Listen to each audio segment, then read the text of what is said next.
বিসমিল্লাহির রহমানির রহিম। আসসালামু আলাইকুম। আজকে আমরা বানাবো এই যে ব্রয়লার মুরগির গোস্ত দিয়ে কাবাব, কোপ্তা অথবা বড়া। উপকরণ: ব্রয়লার মুরগি আমরা ব্লেন্ডারে বেটে নিছি।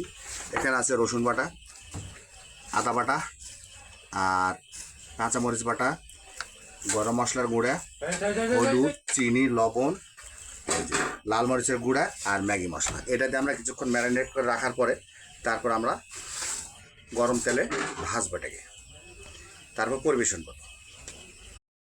আলহামদুলিল্লাহ, আমরা সব উপকরণ দিয়ে ফেলছি। এই যে এটা দিয়ে শেষ আমাদের উপকরণগুলি। এখন আমরা এটাকে মাখবো। মাখার পরে 15 থেকে 20 মিনিট অথবা আধা ঘন্টা এটা আমরা ম্যারিনেট করে রাখবো, তারপরে ভাজবো। এর সঙ্গে আমরা চিনি আর লবণ অ্যাড করে দিলাম। আমরা যেহেতু মিষ্টি খেতে ভালোবাসি, সেজন্য আমরা চিনি অ্যাড করলাম, একটু পরিমাণ মতো লবণ দিলাম, দিয়ে এটাকে আমরা এখন ম্যারিনেট করবো। এবার করলে বন্ধ হয়ে যায়।